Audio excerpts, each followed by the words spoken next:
The steel cuffs snapped around Wade Ellison's wrists before he could even step away from his own barn. Two guards from the Homeowners Association shoved him against the siding, while the HOA president, Sloan Whitcomb, watched from a black SUV, smiling as excavators rolled toward his pasture. She believed removing one stubborn rancher would clear the last obstacle standing between her and a $42 million luxury development. She was wrong. Wade had spent more than 20 years rescuing failed construction projects from collapse, and he understood exactly which levers could bring a project this size crashing down. By sunset that same day, he had already found the buried easement, the disputed water line, and the financing weakness that would end her project for good. If anyone believes power stops the moment it collides with a legally recorded property line, they should keep watching, because Sloan's worst mistake of her entire career was only just beginning. Wade Ellison lived quietly on 63 acres of ranch land just west of Sterling Ridge, a gated community built decades after his family first settled the property, which meant the Homeowners Association had never held 1 ounce of legal authority over his land. For years, that fact caused no friction at all, since the ranch sat outside the association's boundary lines, and nobody on either side had reason to think about it twice. Everything changed the moment Sterling Ridge announced Crownstone Preserve, a luxury residential resort valued at $42 million, complete with 72 estate homes, a sprawling clubhouse, an artificial lake, private spa. The architectural renderings were glossy and ambitious, promising the kind of exclusive mountain lifestyle that could draw buyers from across the state, and the association leadership treated the project as the crown jewel of Sterling Ridge's future. There was only one real problem buried inside all that ambition. The bridge on the eastern approach could not support the weight of heavy construction equipment, which meant the only practical route for excavators, concrete trucks, and heavy haulers ran directly along a dirt road that cut across the edge of Wade's ranch. Sloan Whitcomb arrived at the ranch for the first time wearing her most disarming smile, offering Wade $30,000 for an 18-month right to use that road during construction. Wade turned her down, and not because of the money sitting on the table. He understood exactly what hundreds of heavy trucks would do to his land, tearing up the soil, choking the air with dust, wrecking his drainage system, and terrifying a herd of cattle that depended on calm, undisturbed pasture.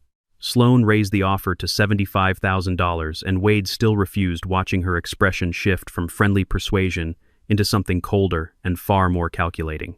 Before she climbed back into her vehicle, she said something that Wade would replay in his mind for days afterward, telling him flatly that the road already belonged to the association's rights of use. When Wade asked her to explain exactly what she meant, she offered no explanation at all, only a thin smile and a promise that he would understand soon enough. 3 days later, a letter arrived from Sterling Ridge claiming the existence of a construction easement running straight through Wade's ranch, complete with a map and an official-looking document number stamped in the corner. Wade studied the paperwork carefully and noticed something the association clearly hoped he would miss, which was that the document number predated the founding of Sterling Ridge itself by many years. That detail nagged at him, because he remembered his own father mentioning an old easement tied to a rock quarry that had shut down long before the gated community was ever built. Wade walked out to the barn, opened an old steel lockbox that had belonged to his father, and began searching through decades of yellowed deeds and county filings for anything matching that same document number. He found the folder almost immediately, its edges worn soft from age. And across the cover in his father's own handwriting were 3 words that would change everything that followed: easement terminated. Wade confirmed within hours that the right-of-way had indeed existed once, but only to serve a quarry operation that closed its gates decades earlier, and neither party held any legal power to simply resurrect it on their own authority. He mailed a copy of the termination record straight to the Sterling Ridge office, expecting either an apology or at least a pause in the pressure campaign. But instead, the association went silent for exactly as long as it took to Escalate. Notices began arriving almost daily, demanding he remove a section of fencing, accusing his farm equipment of excessive noise, questioning the barn's compliance with architectural standards he had never agreed to follow, and eventually a fine of $4,800 landed in his mailbox with no explanation attached. None of it made any legal sense, since Wade's ranch had never belonged to the Homeowners Association in the first place. And he mailed the fine straight back with a single handwritten line, asking Sloan to show him exactly when he had ever joined her association. 2 days after that letter, Sloan returned to the ranch, this time with a man named Coulter Wynn, standing beside her, dressed head to toe in black security gear, with a radio clipped to his shoulder and a set of handcuffs hanging from his belt. Sloan announced that grading work on Crownstone Preserve would begin the following Monday, whether Wade approved of it or not, and he calmly told her that without his permission, not a single vehicle would be crossing his gate. She laughed and mentioned the small army of attorneys backing a project worth tens of millions of dollars. and Wade simply looked past her at the line of vehicles idling behind her before answering that expensive lawyers could not turn an expired document back into a valid one. What Sloan had no way of knowing was that Wade had spent more than 2 decades being hired by developers, banks, and investment firms whenever a massive construction project stood on the brink of collapse, quietly identifying the exact weaknesses in land rights insurance coverage, financing terms, and access agreements that could bring an entire operation to a standstill. He understood better than almost anyone in the state that projects of this scale rarely died from bulldozers or bad weather. They died from broken paperwork, from unresolved liens, from insurance gaps, from water rights nobody had properly secured, and from financiers who lost confidence the moment a single crack appeared in the foundation of trust. Wade said nothing about any of that to Sloan. He simply installed a small set of cameras around the perimeter of his barn and waited to see exactly how far she was willing to push. At 18 minutes past 7 the following Monday morning, the sound of heavy engines rolled across the ranch, and Wade stepped outside to see not one truck but 14, trailed by 2 full-sized excavators, all approaching his gate in a slow, deliberate line. At the front of that convoy was not Sloan's vehicle, but a black security SUV belonging to the association's private guard company, and Coulter Wynn climbed out first, a pair of handcuffs already dangling loosely from his fingers. Wade stood in front of the barn without a weapon in his hand, and without a single raised voice, calmly informing every person present that they were standing on private property and needed to turn their vehicles around immediately. Coulter handed him a printed notice, bearing the Sterling Ridge logo, claiming the association was now formally enforcing its access rights, and Wade asked him directly whether he happened to be a police officer. Coulter offered no answer. Wade asked a second time whether he was carrying any court order authorizing this action, and again there was only silence.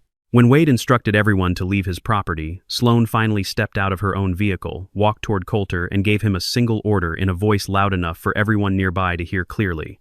"Remove him." Coulter grabbed Wade's arm, while a second guard named Bryce Halden hesitated, clearly uncomfortable with what was unfolding in front of him.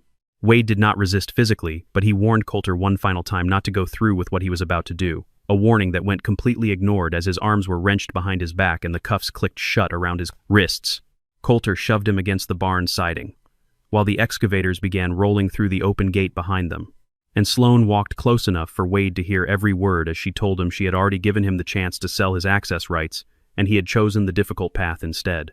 What none of them realized in that moment was that the camera mounted above the barn door was capturing the entire scene in crisp, unmistakable detail, including the exact instructions Sloan had given only seconds earlier to remove him so the equipment could cross. Wade stayed calm even with his wrists locked behind him, memorizing license plates, contractor logos stitched onto work jackets, and the name of the private security company printed across Coulter's shirt. About 20 minutes later, a neighboring rancher who had witnessed the commotion from a distance called for help, and sheriff's deputies arrived, not long afterward, to find Wade still standing handcuffed against his own barn. Coulter tried to explain that Wade had been obstructing a lawful construction operation, but when the deputy asked to see a court order, there was none. When the deputy asked what legal authority the association held over land outside its own boundary, there was no answer at all. The cuffs came off Wade's wrists, while Sloan stood watching from a short distance away, and she told him flatly that the equipment was already on his land and that he had already lost. Wade rubbed the red marks circling his wrists, glanced past her at the trucks, now sitting deep inside his property, and answered without raising his voice even slightly. "No," he told her.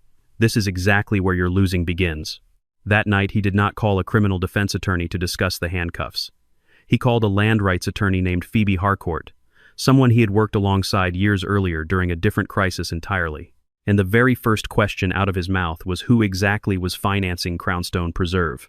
Before Phoebe arrived at the barn that night, Wade sat alone at his kitchen table replaying the morning in his mind. Not the humiliation of the cuffs themselves, but the tone in Sloan's voice when she said the machines were already crossing. That tone told him everything he needed to know about how she operated, because people who are certain of their legal position rarely need to raise their voice or send armed guards to make a point. People who are bluffing, on the other hand, often overcompensate with exactly that kind of theater, and Wade had seen the pattern more times than he could count during his years pulling failed projects back from the edge of ruin. He poured a cup of coffee, opened his laptop, and began pulling every public filing connected to Sterling Ridge and Crownstone Preserve that he could find before Phoebe ever set foot on the property. Phoebe assumed Wade wanted to pursue a lawsuit over the unlawful detention, and while that mattered to him, he made it clear it was not nearly enough. A lawsuit could drag on for months without ever stopping a single excavator, and Wade wanted to strike at something that could freeze the project immediately, which meant identifying the exact risk that could unravel the entire development in the eyes of its own investors. He converted a section of the barn into a working command center, spreading out his original deed. County survey maps the terminated easement correspondence from the association architectural plans for Crownstone Preserve, photographs of the equipment crossing his land, and the video footage capturing Sloane's direct order to have him removed. Phoebe asked him what exactly he intended to do with all of it, and that was when Wade finally told her about the career he rarely discussed with anyone. For over 20 years, banks, investment funds, and construction firms had brought him in whenever a major project stood on the edge of financial disaster, always asking him the same single question, which was what single point of failure could bring the whole thing down. Wade began analyzing Crownstone Preserve exactly the way he would analyze any troubled client project, and within hours, 3 critical weaknesses emerged from beneath the glossy marketing materials. The first was the construction access itself, since the road cutting through his ranch relied entirely on an easement that had expired decades earlier and could not simply be reactivated by one party's insistence. The second involved a permanent secondary access route required by code before certain sections of the development could ever receive final approval, a route that also happened to run directly across Wade's property. The third and most alarming issue involved the planned water infrastructure, since a major supply line in the design documents was routed straight through the western edge of his ranch, and Wade could find no record of any new easement ever having been granted for it. Phoebe suggested there might be paperwork neither of them had seen yet, so Wade brought in an independent surveyor named Owen Redford to walk the eastern boundary and confirm every line on record. What Owen discovered stunned them both, because the survey stakes marking Crownstone's grading plan had been driven nearly 34 feet inside Wade's legal property line, meaning heavy machinery had already been grading land that never belonged to the development in the first place. Owen also found a bright orange stake marking the future path of the water line, positioned exactly where Wade's deed required a signed agreement from the landowner before any utility corridor could ever be installed. Wade had never signed anything of the kind, and that single missing signature quietly became the most dangerous fact in the entire dispute. Owen stayed on site for 2 more days, quietly mapping every inch of the disputed boundary and cross-referencing it against county records that stretched back nearly a century. He found old fence post remnants buried under years of overgrowth that matched the original property line almost perfectly, giving Wade physical, undeniable proof to stand beside the paper trail Phoebe was assembling. Owen also flagged something neither of them had considered at first, which was that the grading already completed inside Wade's boundary had disturbed a section of natural drainage that fed directly into a seasonal creek bed running through the ranch. If left unaddressed, that alone could trigger a separate environmental review, adding yet another layer of exposure to a project that was already standing on shaky legal ground. Wade added the drainage report to the growing folder in the barn, understanding that every additional weakness made it that much harder for Crownstone Preserve to argue its way out of the situation later. Phoebe requested copies of everything Crownstone Preserve had submitted to its financial backers to secure funding, and buried inside that stack of paperwork was a document titled Landowner Access Consent. At the bottom of the page, in handwriting meant to resemble his own, was a signature reading Wade Ellison. Wade stared at it in silence for several long seconds before finally speaking, his voice flat and certain. He had never signed that document in his life. Wade did not rush to declare the signature fraudulent, examining it carefully, instead alongside Phoebe comparing every stroke and curve against samples of his own handwriting from other records. The signature looked convincing at first glance, but Wade recognized something familiar in the final stroke of the letter N at the end of his last name, a shape that matched a much older document almost too precisely. He remembered exactly where that particular signature had come from: a 2-year-old bill of sale for a tractor that he had once submitted to the association during an earlier dispute over road access. Phoebe laid both documents side by side, and the match was so exact that it looked less like a coincidence and more like a signature lifted directly from one page and dropped onto another. What made this discovery so dangerous for Sloane was not merely the forged signature itself, but the fact that this consent document had been included in the financing package submitted to Crownstone's investment backer. That meant a loan worth tens of millions of dollars may have been approved under the false assumption that the project already held clear and lawful access to the site. Wade sketched a simple chain of logic across a whiteboard in the barn, tracing the collapse from missing consent to missing access, from access risk to violated loan terms, and finally to a full funding freeze. Phoebe began to understand exactly what Wade intended to do, and it had nothing to do with chasing Sloane through years of litigation. He intended to make the very people financing Crownstone Preserve start chasing her instead. During those same days, Wade quietly reached out to a handful of contacts he still had from his years consulting on troubled projects, people who understood exactly how quickly a developer's reputation could unravel once serious title. Questions surfaced in the middle of an active financing round. None of them were surprised to hear that a project moving this fast with this much promotional spending behind it had cut corners somewhere along the way. One former colleague reminded him that lenders hated exactly two things above all else, which were surprises and lawsuits, and Wade intended to deliver both in a single, carefully documented package rather than let the situation drag out through the courts for years. That conversation confirmed for Wade that his instincts were correct, and it also confirmed that timing would matter just as much as the evidence itself. Sloan, unaware of what Wade and Phoebe had uncovered, continued escalating the pressure on her own end, ordering a large sign installed along the disputed road that read "Crownstone Construction Access Authorized Personnel. Only planted, directly on Wade's land." He photographed it immediately, but left it standing exactly where it was, understanding that its continued presence would only strengthen the evidence file growing steadily in the barn. When Sloan called to mock him, asking whether he truly believed a single barn could stand against a $42 million development, Wade answered simply that the barn was never what mattered. The paperwork was what would stop her. The following morning, Wade mailed 3 formal notices to 3 separate recipients. One went to the Sterling Ridge Homeowners Association, revoking any claim to unauthorized access across his land. Another went to the general contractor overseeing construction, formally disputing the validity of the easement being used. The third went directly to the financial institution backing Crownstone Preserve, raising the possibility that a landowner consent form submitted in their financing package may have been fraudulently signed. While Wade waited to hear back from any of the 3 parties, he spent that evening walking the disputed boundary line with a flashlight, checking every camera angle and making certain nothing on his side of the fight could later be questioned or picked apart. He had learned long ago that the strongest position in any dispute belonged to whoever kept the cleanest record, and he intended to give Sloan's attorneys nothing to use against him, not even a single careless mistake. Phoebe warned him that large developments rarely folded quickly, since egos and sunk costs tended to keep bad decisions alive far longer than the facts alone would justify. Wade told her he was not counting on Sloan folding at all. He was counting on the people writing the checks to do the math themselves once they understood exactly what they were funding. A day later, Wade received a call from a man named Avery Langston, the head of risk management at the firm financing the entire development, and Avery did not waste a single word on small talk. He asked Wade one direct question, wanting to know whether the borrower had ever actually secured legal access to the construction site at all. Wade answered just as directly, telling Avery that he should start by carefully examining the signature attached to the access consent form his firm had already approved. Avery immediately opened an internal investigation, but Wade still had a very real physical situation unfolding on his own land that required attention. His attorney confirmed that he had every legal right to block continued use of the disputed roadway, provided he avoided unlawfully detaining anyone or damaging property that was not his own.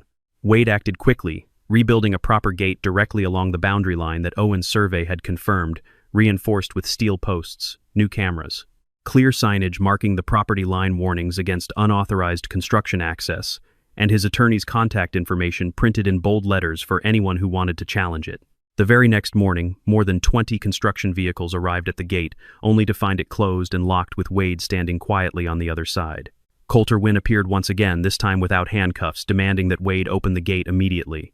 Wade responded by placing the official survey document directly on the hood of Coulter's vehicle, pointing out precisely where the true property line began. Coulter insisted Sloan had ordered him to proceed no matter what, and Wade reminded him plainly that Sloan did not own this land, and neither did the association she represented. The general contractor eventually walked over as well, and Wade handed him a copy of the formal notice of disputed access that had already been mailed the day before. No experienced contractor wanted their crews driving heavy equipment across land under active legal dispute once they had been notified in writing, and within the hour the entire convoy of trucks began slowly turning around and retreating down the road. It was Wade's first clear public victory in the conflict, but it only pushed Sloan further into a corner, and corners tend to make people desperate. Word of the turned-back convoy spread quickly through Sterling Ridge, and for the first time since the project was announced, homeowners began asking questions of their own instead of simply trusting the glossy brochures mailed to their front doors. A handful of residents reached out to Wade directly apologizing for the fines, and the pressure campaign waged against him, admitting they had assumed the association's paperwork was airtight because Sloan had always presented it that way. Wade did not gloat or celebrate with any of them, understanding that most of these homeowners were simply caught in the middle of a fight they never asked to be part of. He thanked them for reaching out, kept his cameras running, and turned his full attention back to the mounting stack of evidence sitting inside the barn. That same evening, Sloan called an emergency meeting of the Homeowners Association board, standing before her neighbors and describing Wade as a man attempting to hold the entire community hostage for personal profit. She insisted the project would continue no matter what obstacles stood in its way, and the board, still trusting her version of events, approved an additional $250,000 for legal costs and what she called enhanced site security. Phoebe warned Wade that Sloan had likely stopped trying to win through paperwork, entirely choosing instead to force a physical outcome that would make the dispute irreversible before anyone could stop her. Wade took the warning seriously, adding even more cameras around the property that night, and at 52 minutes past 4 the following morning, headlights swept across his barn wall as a tow truck rolled slowly toward his newly rebuilt gate. Wade watched the scene unfold live on his monitor as a heavy chain was hooked around the steel gate frame Coulter and a small group of security personnel standing close behind the truck. The engine of the tow vehicle roared to life, and within seconds the chain pulled taut, threatening to tear the entire gate straight out of the ground on Wade's own land. The chain ripped one hinge clean off its post before Wade fully processed what was happening, and he immediately began recording the scene from several angles rather than rushing outside to confront anyone physically. Instead, he climbed into his large farm tractor and drove it out onto the roadway, still fully inside his own property line, parking it directly across the path so that no piece of construction equipment could physically pass. Behind the damaged gate sat a growing convoy that included a security vehicle, 2 excavators, 3 heavy trucks, and Sloan's own car parked at the very back of the line. Sloan stepped out, shouting that Wade was interfering with association property, and he simply pointed at the ground beneath his boots, reminding her calmly that he was standing on his own land, not hers. Coulter began moving toward him, but stopped the moment Wade raised his phone, reminding the guard that he had been handcuffed once already, and that the footage from that day still existed. For the first time, Bryce Halden openly refused to follow Coulter's lead, telling the group plainly that without a court order he would not lay a single hand on Wade, a statement that visibly unsettled the rest of the security team standing behind him. Sloan, furious at the open defiance, fired Bryce on the spot in front of everyone present, but the moment only seemed to deepen the hesitation among the remaining guards, rather than restore her authority. The general contractor's crew refused to push equipment past the disputed boundary as well, since Wade had already delivered formal written notice of the ongoing dispute days earlier, and no site manager wanted that kind of liability attached to their company. Sloan, growing increasingly desperate, ordered Coulter to personally climb into one of the site vehicles and force it through. But Wade never moved his tractor and never raised his voice, holding his ground on land that was legally unquestionably his Routerdon own. The standoff stretched on in tense silence in the middle of the road while unknown to Sloan. Avery Langston's call was already coming through on Wade's phone from several miles away. Avery informed Wade that his legal team had uncovered a serious problem with the signature on the access consent form, since the notarization attached to the document did not match any record of that notary actually working at the location listed on the date in question. Avery demanded an immediate explanation from Crownstone's leadership, and while Sloan remained completely unaware of the call taking place, she turned back toward Wade with a defiant smile, asking whether he truly believed one tractor could stop her entire project. Her phone rang seconds later, and the smile disappeared. The instant she saw the caller was her own project's chief financial officer. The very next scheduled disbursement, worth $11,600,000, had just been frozen indefinitely. Wade looked past the line of stalled excavators, then back at Sloan, and told her quietly that it was never the tractor stopping her project at all. He held up the thick folder of documents in his hand and said this was what was actually bringing it to a halt.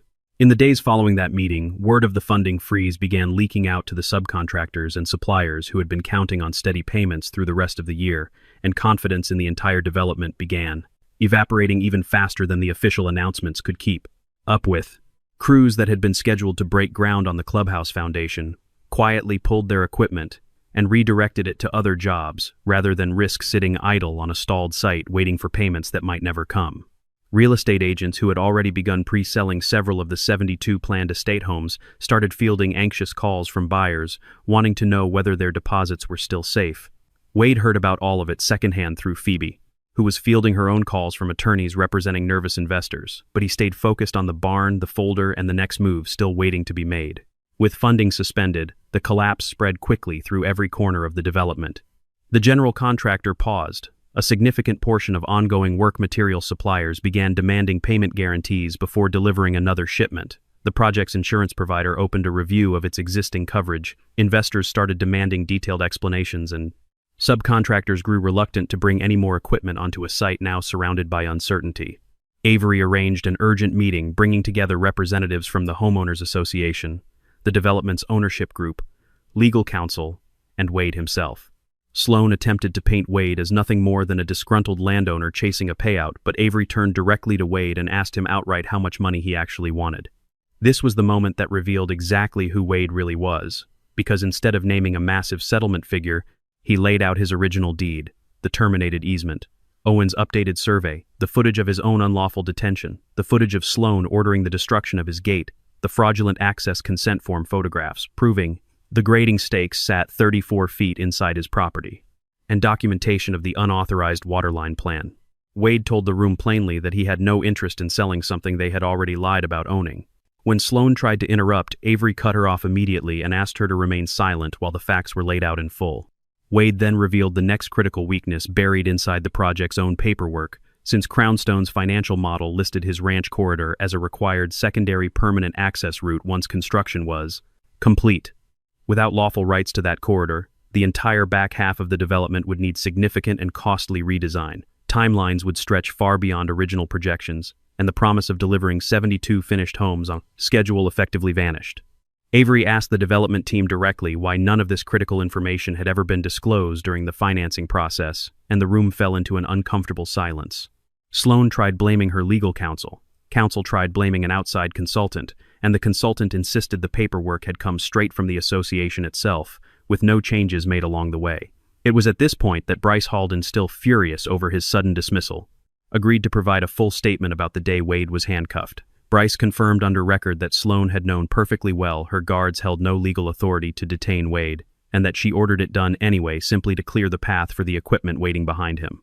Avery closed the folder in front of him and turned to face Crownstone's representatives with a tone that left absolutely no room for negotiation. All project funding, he announced, would remain suspended effective immediately. He added one final statement that visibly drained the color from Sloan's face, informing the room that his firm was now formally reviewing whether the original loan had been obtained through material misrepresentation. Crownstone Preserve entered a state of near-total paralysis in the days that followed. Excavators sat motionless across the site while contractors began removing equipment entirely, and the enormous banners advertising million-dollar villas still hung along the entrance road, creating an almost mocking contrast against the silent, empty construction yard behind them. The Sterling Ridge board began to panic, as members who had previously relied entirely on Sloan's version of events slowly discovered the full truth. They learned that Wade had never belonged to the association, that the easement had expired decades earlier, that fines had been issued against him unlawfully, that guards had detained him without any legal authority, that machinery had trespassed onto his land, that his gate had been violently torn from its posts, and that a signature attached to a multi-million-dollar financing package was now under serious question. One by one, board members who had once defended Sloan began turning against her, and she made one final attempt to salvage the situation by visiting the ranch alone, without security, without an attorney, and without Coulter standing beside. Here. She offered Wade $250,000 on the spot in exchange for an immediate signed easement, and he declined without hesitation. She raised the offer to $500,000, and again he refused. When she pushed it to $750,000, Wade still shook his head, and Sloan finally demanded to know exactly what it would take to make him agree. Instead of naming a number, Wade handed her a short written list, and it contained no dollar figure at all. He demanded that the association formally withdraw every fraudulent fine issued against him, fully repair the gate and land damage during the break, and compensate him for every unauthorized trespass onto his property, permanently abandon any claim to access across his ranch, publicly disclose every document connected to the fraudulent consent form, ban the security company entirely from ever setting foot on his land again, and allow the board to independently address Sloan's personal accountability in the matter.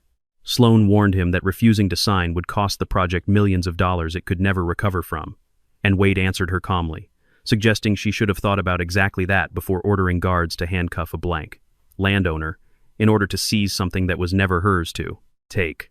She left the ranch without another word, and that evening, the Sterling Ridge board convened an emergency session unlike any before it.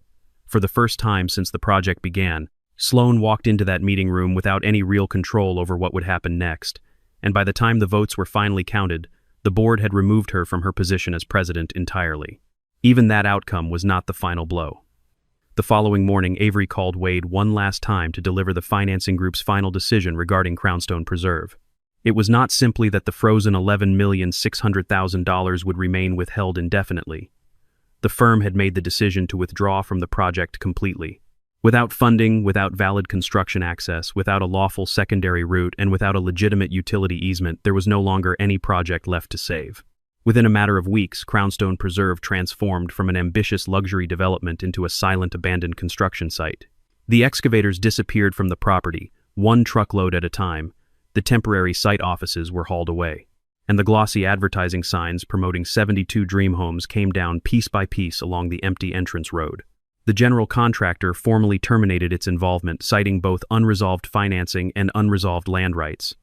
And the development group behind the project was forced to liquidate a portion of its holdings simply to satisfy its outstanding obligations. Local news outlets eventually picked up the story of a failed $42 million development, undone by a rancher who refused to sell his own land. And the coverage only deepened the scrutiny already falling on Sloan and the board she once controlled. Former supporters who had stood beside her at community meetings months earlier now distanced themselves quickly, unwilling to have their names associated with fines that turned out to be baseless, or a consent form under active investigation. Sloan found herself facing a civil lawsuit tied directly to Wade's unlawful detention, a formal investigation into the fraudulent consent document, personal liability questions surrounding her direct orders to the security team, and mounting pressure from the very homeowners who had once trusted her completely. Coulter Wynn lost his security contract with the association entirely and became a central figure in the ongoing investigation into the day Wade was handcuffed on his own land. Bryce, the guard who had refused to follow an unlawful order, turned over every message and internal instruction he still had access to, providing critical evidence that helped close the case for good. In the final settlement, Sterling Ridge was required to cover every cost of repairing the damage done to Wade's property, rebuild the gate torn down during the break, and formally erase every fraudulent fine ever issued against him, provide written confirmation that his ranch stood entirely outside the association's authority, permanently abandon any claim to the disputed roadway, and pay the agreed compensation in full. In the weeks after the settlement was finalized, Wade slowly rebuilt the sections of fence that had been damaged during the standoff, repaired the drainage the grading crews had disturbed, and returned the pasture nearest the road back to the pasture divan, condition it had been in before any of this ever began. He never once raised his voice publicly about what had happened, declining every request for an interview and letting the paperwork speak entirely for itself in the civil proceedings that followed.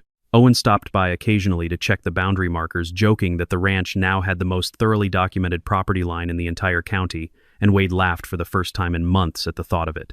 Phoebe closed out the last of the legal filings on a quiet afternoon in early autumn, telling Wade that in all her years practicing land rights law, she had never seen a $42 million project unwind so completely because of one landowner who simply refused to be pushed off his own ground. Wade made one final move before the story truly ended. A strip of land behind the failed Crownstone site, originally intended to serve as that critical secondary access route, was eventually sold off by the collapsing development group in an effort to recover whatever capital it still could. Wade purchased that strategic parcel himself, not to build anything of his own and certainly not to launch some competing venture out of spite. He simply folded it permanently into his existing ranch, ensuring that any future project hoping to use that same corridor would have no choice but to negotiate directly and lawfully with him from the very beginning. Months later, Wade stood repairing the barn door where the confrontation had first begun, running his hand over a faint scuff mark still visible on the wooden siding where Coulter had once shoved him against the wall. Phoebe visited that afternoon and asked if he planned on finally painting over the mark, and Wade simply looked at it for a long moment before shaking his head, telling her he intended to leave it exactly as it was. In the distance, the abandoned Crownstone site sat completely still, the land that once buzzed every morning with the sound of a dozen trucks now silent, except for the wind moving quietly across empty foundations. Phoebe remarked that it was strange to think $42 million had ultimately unraveled because of a single gate. Wade shook his head slowly, looking out toward the abandoned site one final time before answering her. It never came down to the gate at all, he said. It came down to the moment they believed that putting handcuffs on one honest man could somehow make his ownership of that land simply disappear. He turned, closed the barn door behind him, and the new steel gate outside settled shut with a quiet final click. They handcuffed Wade Ellison to clear the road for their luxury project.